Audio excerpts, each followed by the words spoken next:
Approchez, approchez.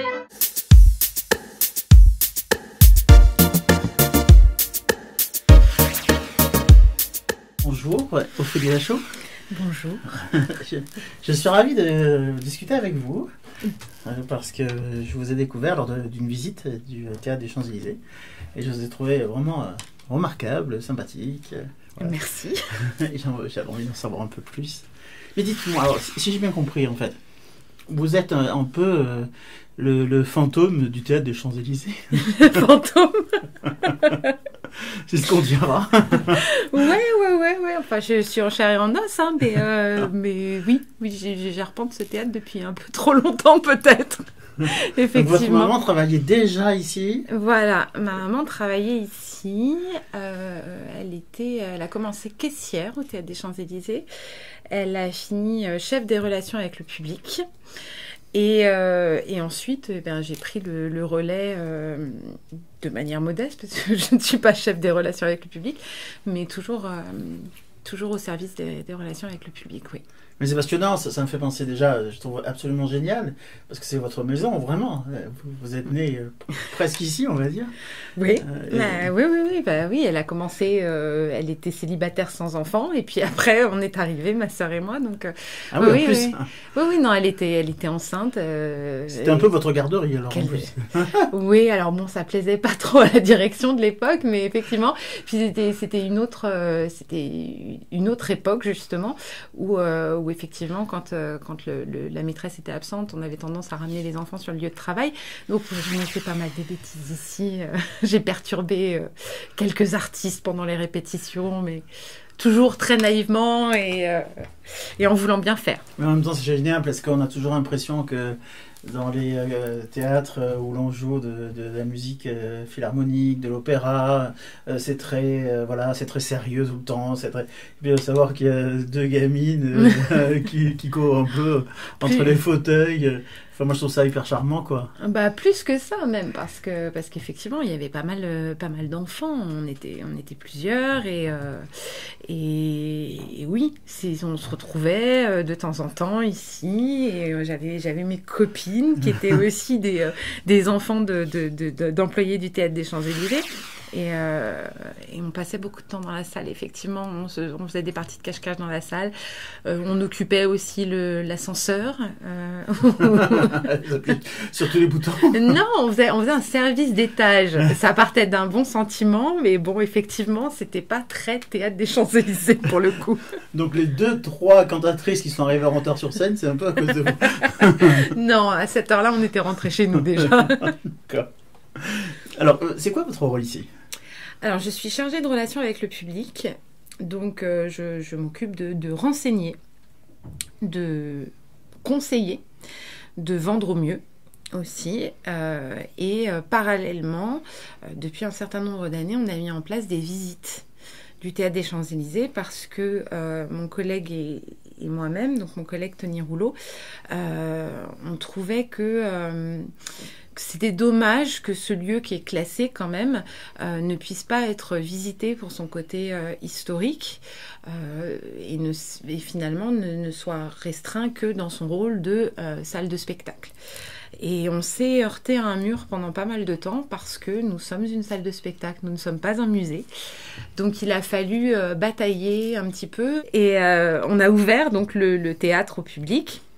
Pour des visites, au début, il n'y en avait pas beaucoup, on peinait un petit peu, et puis au fur et à mesure, le bouche à oreille, ça a fait que on avait de plus en plus de dates de visite, ce qui était compliqué parce qu'il faut trouver des moments où le plateau est disponible, où il n'y a pas de répétition, il n'y a pas de montage, il n'y a pas de test lumière, et à force de devoir batailler pour avoir des dates, la direction s'est rendue compte que finalement, les visites fonctionnaient plutôt pas mal. Donc aujourd'hui, ils sont très très satisfaits de cette mise en place de visites, mais sachez que vraiment au début, on a dû faire un bras de fer avec la direction pour obtenir le droit d'ouvrir le théâtre en journée. Voilà, sachez que j'ai visité et je suis aussi très satisfait qu'il y ait ces visites parce qu'en effet c'est un théâtre très vivant où il se passe énormément de choses, mais en tout cas c'est un théâtre qui a une histoire, une véritable histoire et passionnante et que je ne connaissais pas en vérité. Oui. Donc est-ce que vous pouvez me parler de comment ça s'est passé au tout début, l'idée de monter cet ensemble de théâtre.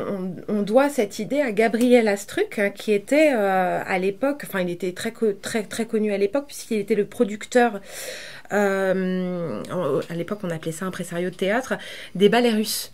Ah oui. Donc il était quand même assez célèbre dans Paris, il avait son succès. Et il voulait monter dans Paris quelque chose de jamais vu, un complexe en fait qui pourrait regrouper plusieurs salles pouvant donner donc tous les types d'art scénique, que ce soit la danse, que ce soit la musique, mais également les pièces de théâtre. Excusez-moi, Nureyev, c'est ici qu'il est venu danser au tout début? Oui, il y a plein de... On n'en parle pas... Je fais une petite parenthèse. J'ai regardé un reportage sur le Paris de la Belle Époque.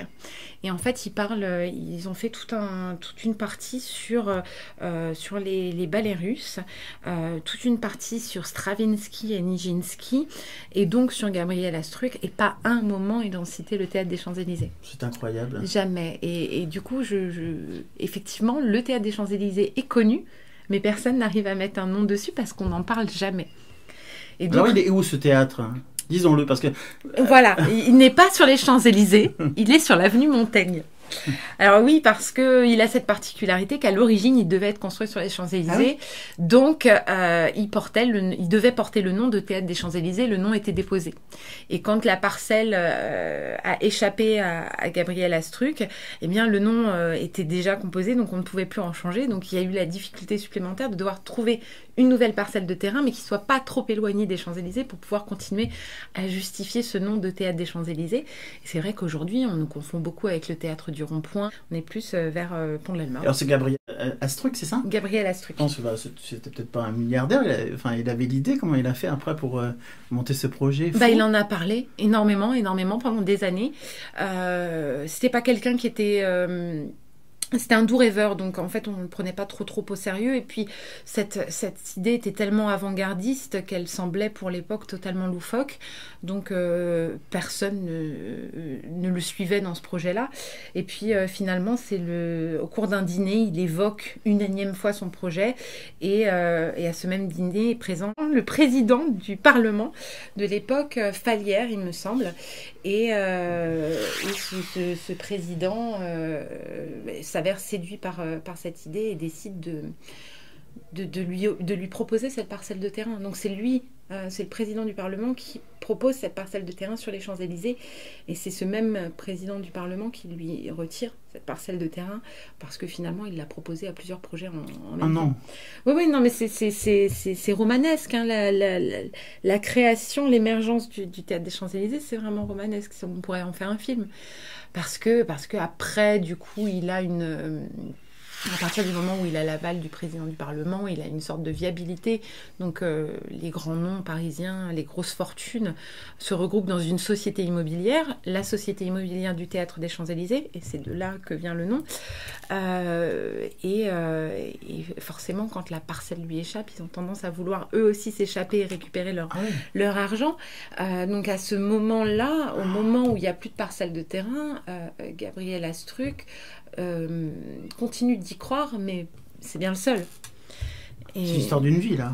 Oui, mais c'est tout dans le Théâtre des Champs-Élysées et l'histoire d'une vie, en fait, parce que c'est toujours des hommes qui tombent vraiment amoureux du lieu.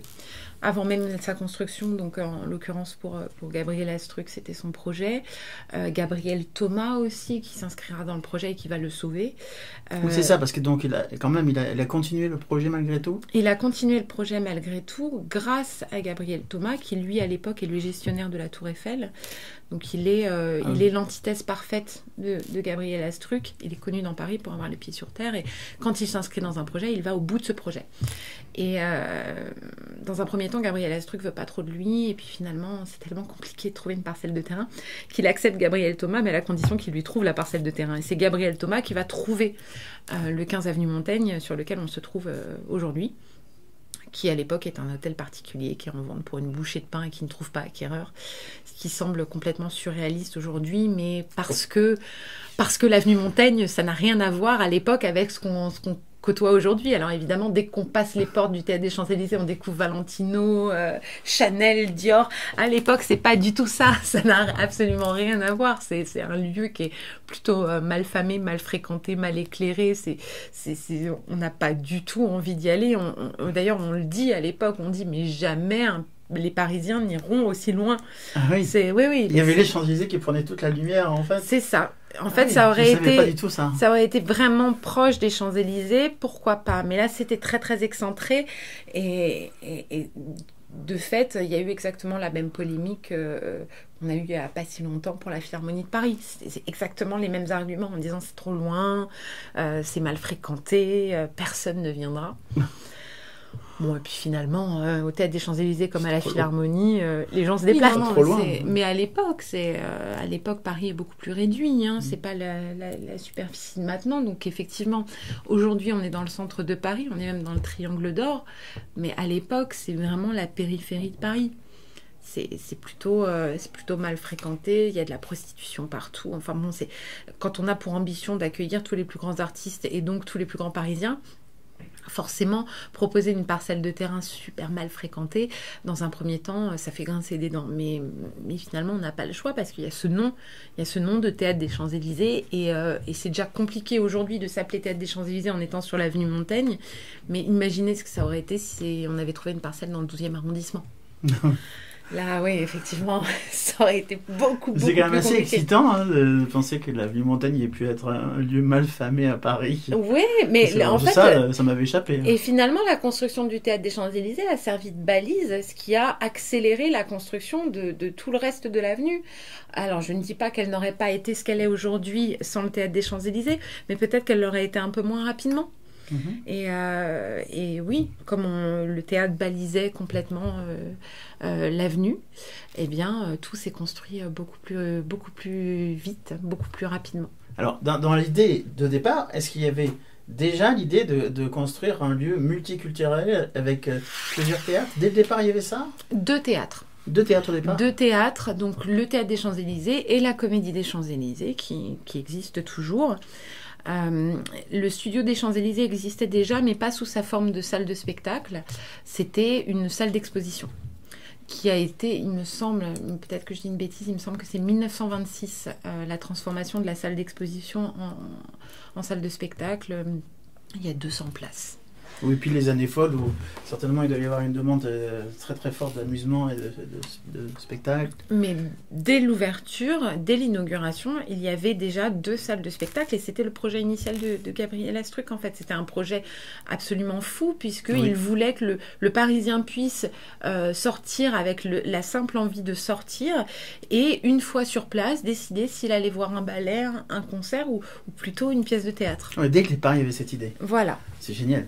C'est complètement avant-gardiste et tout le projet est avant-gardiste, le bâtiment est avant-gardiste, les arts sont avant-gardistes, la programmation proposée est avant-gardiste. C'est tellement avant-gardiste que ça n'existe même pas ailleurs à Paris. Non. En fait, un lieu comme celui-là. Non, effectivement. Et je m'excuse, mais moi j'ai découvert le studio des Champs-Élysées il n'y a pas très longtemps en vérité. Enfin, pour moi, il y avait le Théâtre des Champs-Élysées et les 2 autres théâtres. Je les connaissais pas, donc c'est tellement avant-gardiste que du coup ça nous échappe presque quoi. Bah on nous confond. On nous confond. Parfois, il y a certains spectateurs qui vont à la Comédie des Champs-Élysées pour voir ce qu'il y a. Par exemple, en ce moment, c'est Gaspard Proust. Donc, ils vont voir Gaspard Proust et ensuite, sur les réseaux sociaux, ils vont taguer le Théâtre des Champs-Élysées. Effectivement, c'est 3 salles distinctes qui ne donnent pas du tout la même chose. Alors bien sûr, c'est studio et comédie, c'est la même entité maintenant. Mais le Théâtre des Champs-Élysées est indépendant du studio et de la comédie, même si on s'entend très très bien et que pour les Journées du patrimoine, par exemple, on a fait visiter les 2 salles en même temps. C'était une première et ça nous a beaucoup plu de pouvoir le faire, justement pour bien montrer à tous les visiteurs ce jour-là qu'il y avait le Théâtre des Champs-Élysées et la Comédie des Champs-Élysées qui se ressemblent énormément dans leur architecture, bien évidemment, puisque ce sont les mêmes architectes, dans la conception, dans la forme de la salle, mais on ne donne pas la même chose et ce n'est pas le même nombre de places non plus. C'est très intéressant de voir en effet les deux lieux en même temps. Parce qu'on voit vraiment le lien, on voit les différences, on voit... il est très beau le théâtre Comédie des Champs-Élysées. Ah, il est magnifique. C'est un théâtre qui est un véritable bijou. Je trouve le Champs-Élysées, évidemment, est splendide. Mais voilà, la Comédie des Champs-Élysées est vraiment un très beau théâtre aussi. Je pense qu'il faut voir les C'est deux. un charme fou. Il faut, dans le simple cadre des visites, hein, je ne parle même pas de la programmation, parce qu'évidemment, la programmation de la comédie est aussi à voir. Mais en termes de visite culturelle du lieu, je pense qu'on ne peut pas voir l'un sans l'autre, en fait. Pour bien comprendre le bâtiment dans son intégralité, il faut pouvoir voir les deux, voir les trois. Ouais. Mais effectivement, la Comédie des Champs-Élysées avec son foyer incroyable qui donne sur l'avenue Montaigne, avec sa vue assez panoramique, enfin vue Tour Eiffel en plus. Non, vraiment, c'est à voir. La salle est incroyable aussi, une salle de 600 places. Et 600 quand même. 600, c'est ça qui est étonnant en fait avec le théâtre des Champs-Élysées et la Comédie des Champs-Élysées aussi.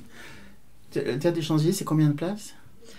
À peu près. Je dis toujours des bêtises. C'est moins de 2000 places, mais je crois que c'est 1950. Parce que c'est beaucoup quand même. Et en fait, ça paraît plus petit que ça quand on est à l'intérieur. J'aurais jamais cru que la Comédie des Champs-Élysées soit 600 places, par exemple. Mais tout est fait pour créer une sensation d'intimité. Pour que ce soit un théâtre, on soit chez soi. Donc on ne doit pas voir les autres. Donc tout est créé pour gommer le nombre de places.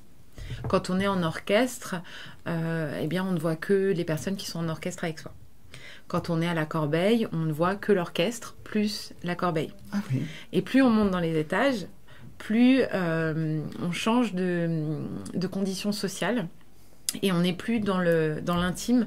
Là, on vient voir qui est là. Donc plus on monte dans les étages et plus on a conscience du nombre de places. Et c'est vrai que c'est pour ça que dans les visites, je fais toujours monter le plus haut possible parce que c'est de là qu'on a la plus belle vue sur la salle et qu'on prend vraiment conscience du nombre de places et de l'incroyable amplitude de ce théâtre. Alors, il y a les difficultés de départ, de démarrage, de l'idée qui a été complexe à mettre en place. Puis je crois qu'il y a aussi ensuite une nouvelle épreuve, entre guillemets, c'est les architectes, puisqu'il y en a eu plusieurs.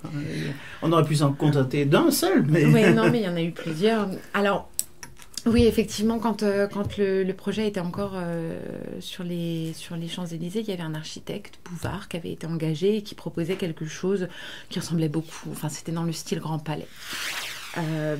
Et quand le projet a bougé d'emplacement et qu'il s'est retrouvé sur l'avenue Montaigne, il n'y avait pas seulement Gabriel Astruc, il y avait Gabriel Thomas à ce moment-là. Et Gabriel Thomas, il était entouré de deux artistes majeurs qui sont Maurice Denis et Antoine Bourdelle.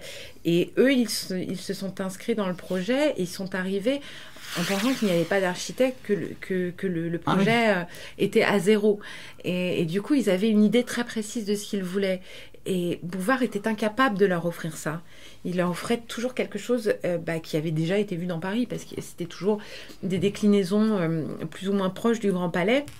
Il n'arrivait pas à concevoir l'avant-garde que demandaient Denis et Bourdelle. Et finalement, donc, ils vont partir à la recherche d'un architecte. Et il faut trouver un architecte qui soit à la fois talentueux, mais aussi suffisamment malléable pour se soumettre à la volonté des artistes, ce qui n'est pas évident. Donc ils vont sillonner la France sans trouver d'architecte, et finalement c'est en Belgique, en la personne de Van de Velde, qui vont trouver cet architecte incroyable qui va leur proposer quelque chose qui correspond en tout point à ce qu'ils désiraient. Et finalement Van de Velde est tellement avant-gardiste qu'il va devenir plus avant-gardiste que les artistes, et il va leur proposer un projet fou, le béton armé. Et le béton armé, à l'époque, c'est pour les industries, c'est pour l'usine, c'est quelque chose qui ne fait absolument pas rêver. Et encore une fois, ce projet de théâtre des Champs-Élysées et de comédie des Champs-Élysées a été créé pour surpasser en tout point Garnier, qui était la référence de l'époque. Et là, on leur propose du béton armé. Donc la société immobilière, elle prend les artistes et Vandevelde pour des fous qui ne comprennent absolument rien au projet. Et finalement, Vandevelde va réussir à les convaincre grâce au devis très peu coûteux, parce que ça coûte pratiquement rien le béton armé à cette époque-là. Et puis aussi parce que le béton armé va pouvoir permettre de repenser intégralement le poids de la structure. Donc on va créer une salle à l'italienne, une salle en fer à cheval, en arc de cercle, où les piliers qui maintiennent les balcons ensemble ne seront pas sur l'intérieur, mais sur l'extérieur. Ce qui est révolutionnaire, c'est complètement révolutionnaire, puisqu'à l'époque, c'est Garnier, à l'époque, c'est le Châtelet, où vous avez un pilier, une colonne tous les 2 mètres, pour maintenir justement ces balcons ensemble. Et là, on va avoir des balcons qui donnent l'impression de léviter les uns au-dessus des autres. Oui. Et ça va être... ça va fasciner la société immobilière qui va totalement signer pour ce projet, bien qu'en réalité, on n'y connaisse pas grand-chose en béton armé. Vandevelde encore moins. D'ailleurs, pour la petite anecdote, ils vont inviter un jour, quand les balcons sont encore à l'état d'armature, ils vont inviter les ouvriers et leurs familles à venir et à monter dans les balcons. Alors les ouvriers, les familles se réjouissent en disant c'est incroyable, et ils sont vraiment gentils ces gens, ils nous font monter dans les balcons. En réalité, c'était pour tester la capacité en termes de poids, parce qu'on ne savait pas vraiment, quoi. C'était un peu des apprentis sorciers. Alors, aujourd'hui, ça serait une manifestation à Paris. si un entrepreneur faisait mais un peu pareil. Mais là, c'est assez incroyable. Il y a cette photo d'époque. Si ça s'est écroulé, on dit. Oui, non, ça a tenu, hein. Mais il y a cette photo d'époque où on voit effectivement les ouvriers les uns à côté des autres, debout avec femmes, enfants. C'est assez impressionnant, parce que effectivement, c'était les balbutiements. Bien que Vandevelde n'y connaissait absolument rien en béton armé. Il propose le béton armé parce qu'il a cette idée, mais lui n'y connaît absolument rien. Donc il est obligé de faire intervenir une entreprise spécialisée en béton armé. Et c'est là que les soucis commencent. Ah, d'accord. Parce qu'en fait, il se tourne vers une société spécialisée dans le béton armé, qui est l'entreprise des frères Perret. Les frères Perret ont hérité de cette entreprise de leur père, qui est effectivement spécialiste en béton armé, mais Vandevelde les recrute comme il a recruté des spécialistes pour le marbre, comme il a recruté des spécialistes pour la ferronnerie, quelque chose de très secondaire, bien que le béton armé, dans la construction, ne soit pas secondaire. Donc effectivement, il va les recruter avec ce projet-là, et le petit souci, c'est que l'aîné des frères Perret, Auguste, eh bien lui il sort des Beaux-Arts, donc pour lui il n'est pas du tout entrepreneur en béton armé, il est artiste, et le béton armé c'est son marbre, c'est sa peinture, c'est sa matière première, et du coup il ne se voit pas du tout comme un entrepreneur, il se voit comme un architecte, comme un artiste, comme quelqu'un de très très important dans ce projet-là. Et du coup, sans demander l'avis de personne, une fois qu'il est signé sur le projet, il va dessiner une façade qui, selon lui, est en totale adéquation avec la volonté des artistes et le projet du béton armé.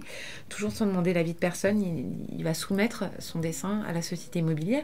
La société immobilière qui ne se doute pas un seul instant, qui vient de lui-même. Il pense réellement qu'il est envoyé soit par Gabriel Astruc, soit par Gabriel Thomas, ou au moins par Vandevelde, et plutôt séduit par ce projet de façade, décide de signer pour cette façade.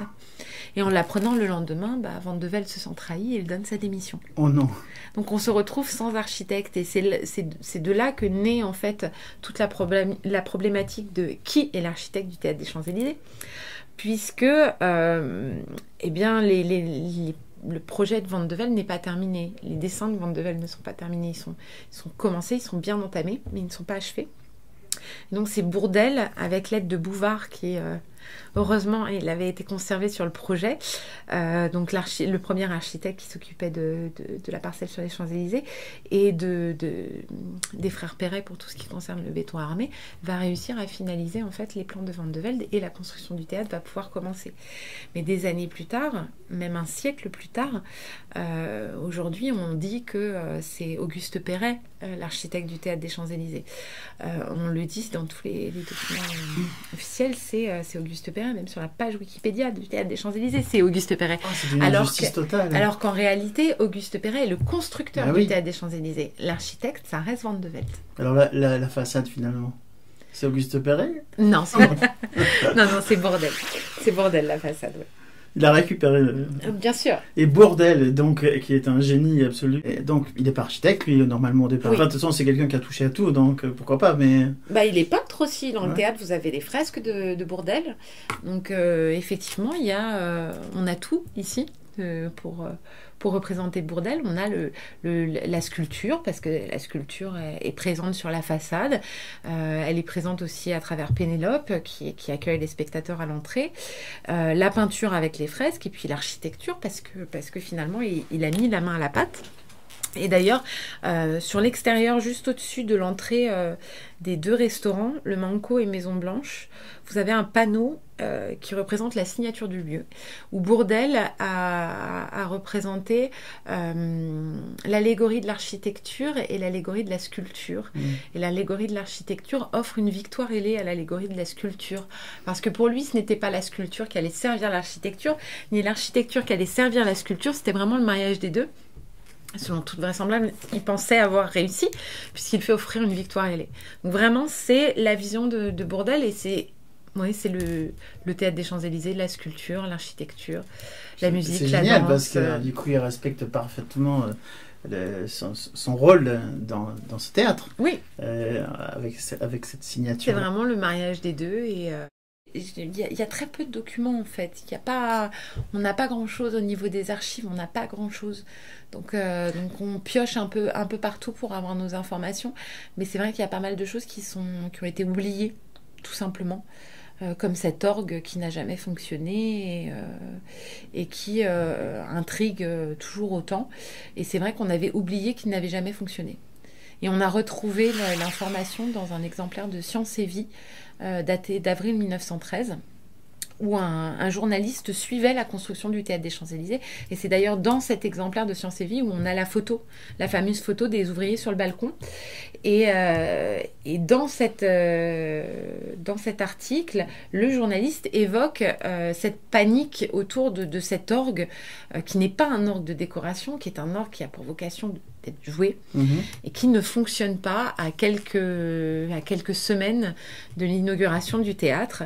Et bien, il n'a jamais fonctionné. Jamais. C'est vrai qu'au moment de la rénovation du théâtre en 86-87, on avait oublié qu'il n'avait pas fonctionné. Donc on était persuadé qu'il avait fonctionné pendant un temps au moins. Et on a fait revenir à nouveau des spécialistes pour essayer de comprendre quel était le problème de cet orgue. Ils n'ont pas plus trouvé en 87 qu'ils n'avaient trouvé en 1913. Cette orgue est absolument magnifique parce qu'elle est totalement inscrite dans la structure. C'est d'une beauté. Je me suis toujours posé la question, est-ce que c'était un outil de décoration ou est-ce que c'était une véritable orgue? Je me suis tout le temps posé la question. À chaque fois que je suis venu ici, c'est vraiment une pièce majeure, je trouve. C'est très très beau, oui. De la beauté de ce théâtre. C'est très très beau, et effectivement, on était censé pouvoir donner des concerts d'orgue, ce qui donc ça aurait été incroyable. N'a jamais été donné parce qu'il ne veut pas résonner. Alors donc, quand on rentre dans ce théâtre, on sent énormément, en effet, cette légèreté... on sent cette osmose. Enfin, on se sent extrêmement proche de la scène. Enfin, je trouve ça. D'ailleurs, je me demande si c'est pas un peu troublant pour certaines cantatrices ou même certains musiciens. Je suis monté, j'ai eu la chance unique de monter sur la scène. J'ai eu des frissons absolument incroyables. Et c'est vraiment troublant la façon on a l'impression de voir le public à nos pieds en fait. Oui. Et puis il n'y a pas la fosse devant, contrairement à l'opéra. Enfin, on n'est pas à l'écart, quoi, du tout. Il n'y a pas la fosse orchestre. Bah, ça dépend. Quand l'orchestre est en fosse, il y a la fosse orchestre. Ça s'ouvre, hein? Oui, ça s'ouvre complètement. Ah ouais. Donc effectivement. Mais j'ai toujours vu l'orchestre. Quand l'orchestre est dans le fond de scène et que les chanteurs sont devant, eh bien effectivement, c'est très impressionnant parce que les premiers rangs sont vraiment à nos pieds. Je ne savais pas que ça s'ouvrait. C'est encore une. C'est plein de mystères en fait. Ce théâtre. Oui, ça s'ouvre pour les ballets notamment, où l'orchestre est en fosse, et pour les opéras aussi. Assez souvent, dès qu'il y a une représentation avec mise en scène. Après, effectivement, quand c'est une version concertante, l'orchestre est sur scène. Et d'ailleurs, à titre personnel, je préfère cette configuration parce que j'aime voir l'orchestre. Et les chanteurs, c'est très beau. Il y a un chef d'orchestre qui avait fait un malaise. Il était tombé en arrière et il était tombé sur les premiers rangs d'orchestre. Ah oui, tellement ils sont proches. Oui, qu'on fasse un malaise ou juste qu'on recule un petit peu, on tombe directement sur les premiers rangs d'orchestre. Et il y a exactement le même problème, je ne sais pas si c'est un problème, à la comédie, et ça je m'en suis rendu compte récemment, pareil, en ayant la chance de pouvoir monter sur le plateau et observer la salle. Et effectivement, le comédien qui est sur scène, il est tellement proche des premiers rangs. Et ça, c'est parce qu'il y a un manque d'espace criant et qu'il a fallu resserrer au maximum parce que la parcelle est très étroite. De toute façon, les contraintes techniques souvent donnent des idées géniales aussi. Oui, mais là, on a l'impression presque que la salle et la scène sont à valeur égale. Oui, parce que... Et en vérité, ça paraît extrêmement intimiste. Et on se sent vraiment très proche. Et moi, c'est ce que j'aime particulièrement. Après, ça plaît ou ça ne plaît pas. Il y a certains artistes qui sont très impressionnés par cette promiscuité. Donc, certains adorent, d'autres détestent. Après, c'est vrai qu'on est très, très, très, très proche. J'aime pas avoir quelqu'un entre moi et la scène. Ah oui, d'accord. C'est comme ça. C'est un caprice. Mais est-ce qu'en fait, quand je viens voir un ballet ou un concerto, de la musique classique ou autre, c'est presque pour moi comme une communion, et presque une méditation en fait. Et si j'ai une tête devant, ça m'empêche de rentrer. C'est ça aussi que j'aime au Théâtre des Champs-Élysées, c'est qu'on a un public très éclectique. Et ça devient très riche, très intéressant. Alors vous m'avez parlé lorsqu'on a visité des fresques, de la fresque monumentale. Les 372 mètres de toile de Maurice Denis. Donc Maurice Denis, voilà. Ouais, c'est assez incroyable ça. C'est vraiment très beau. C'est beau, et puis il y a plein d'anecdotes aussi. Ah oui, mais c'est pas uniquement beau, on va pas tout raconter. Il faut venir visiter. Voilà, parce que si je raconte tout, après les gens ils vont dire wow, ça va. Il y en a juste une Beethoven. Moi j'aime bien l'histoire de Beethoven. Ouais. D'ailleurs, je vais pas dire où il se trouve. Oui, voilà. Voilà, ce sera la petite. Cherchons. Il faut trouver Beethoven dans ces 372 mètres de toile. Et pour les trouver, il suffit de compter les muses qui l'entourent. Parce que, et ça c'est la particularité du Théâtre des Champs-Élysées, dans la mythologie, il n'y a que 9 muses. Enfin, traditionnellement, elles sont au nombre de 9. Ici, systématiquement, il y en a 10.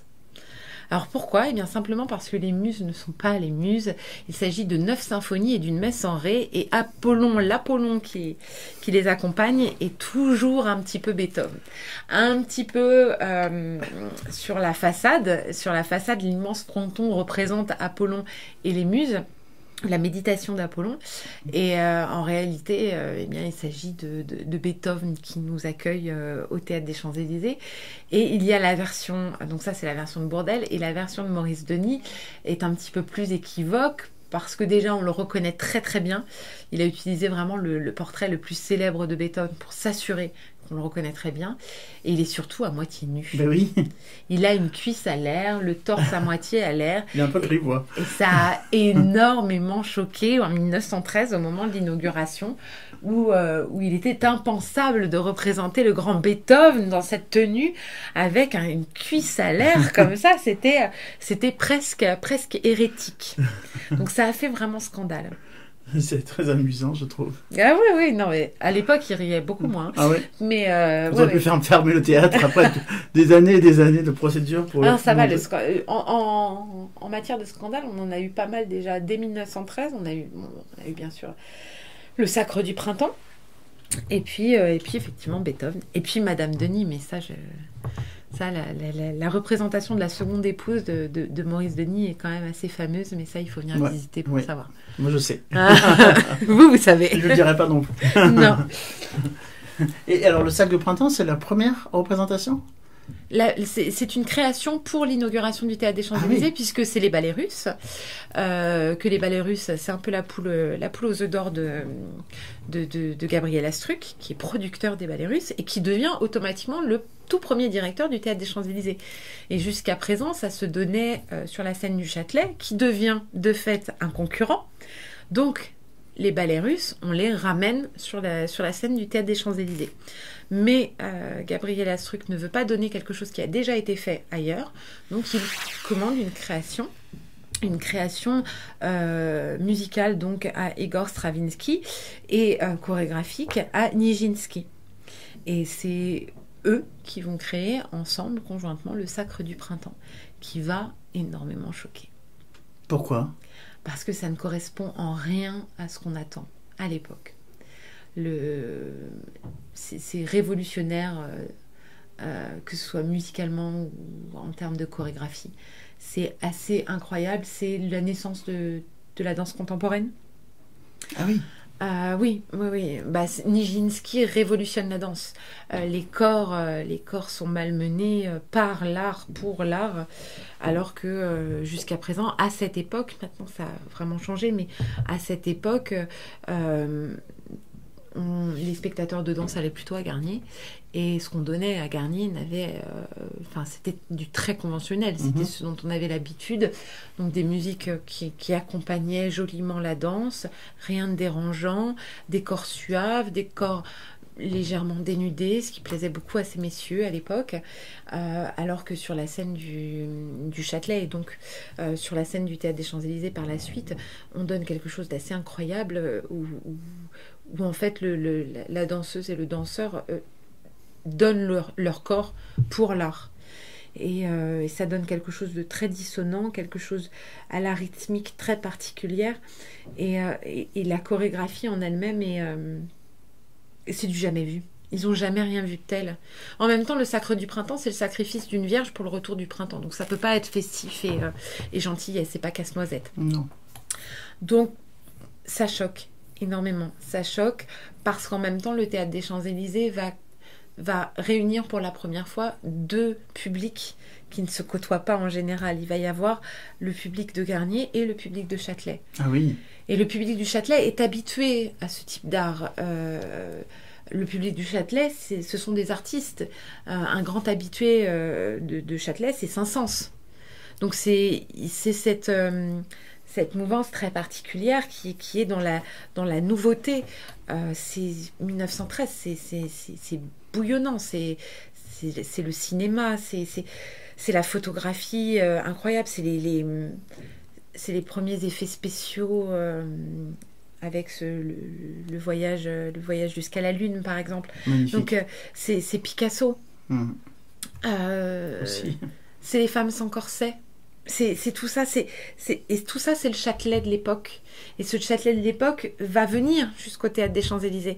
Mais il ne va pas venir seul parce qu'il va y avoir le public de Garnier, qui lui est un public très conventionnel dans la tradition, voir et être vu. Finalement, pour le public de Garnier de cette époque-là, on est plus intéressé par ce qui se donne dans la salle que par ce qui se donne sur scène. On veut surtout pas être dérangé par le spectacle. Et forcément, Stravinsky, ça dérange. Forcément, les corps pris de spasmes de Nijinsky, ça dérange. Et ces gens-là, dès les premières notes de musique, vont huer. Ils vont pas se contenter de huer, puisqu'il y a les premières voitures avec les klaxons amovibles qu'ils ont planqués sous les gabardines et qui sortent aux premières notes de musique. Donc c'est un concert de poète-poète.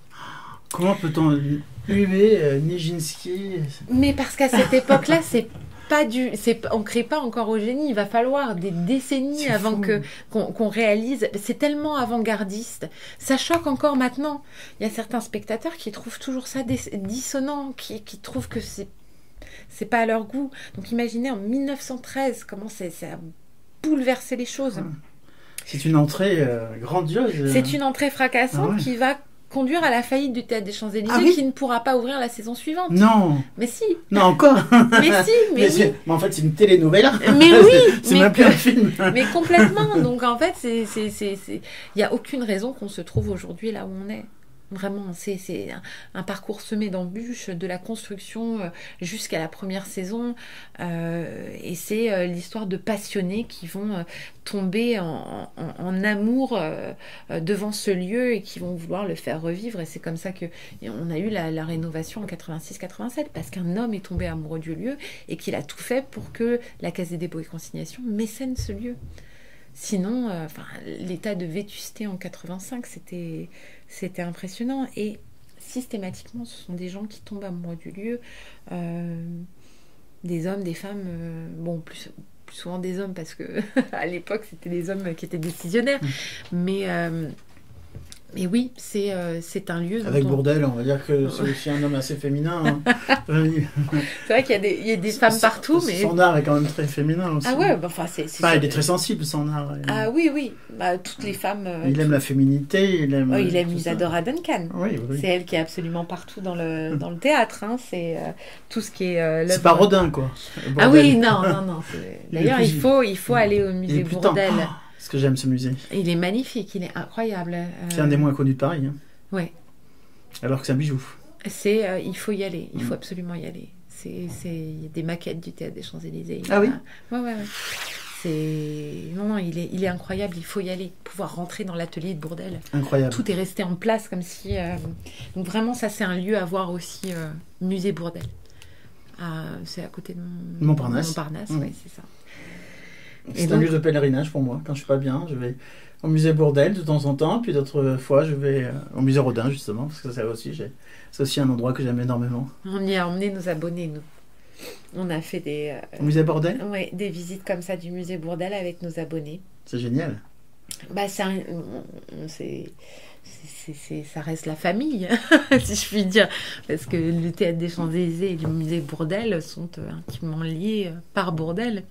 C'est ce qu'il souhaitait, c'est ce qu'il aurait voulu, oui. Et moi, j'adore vous entendre parler. On pourrait discuter comme ça encore une journée entière.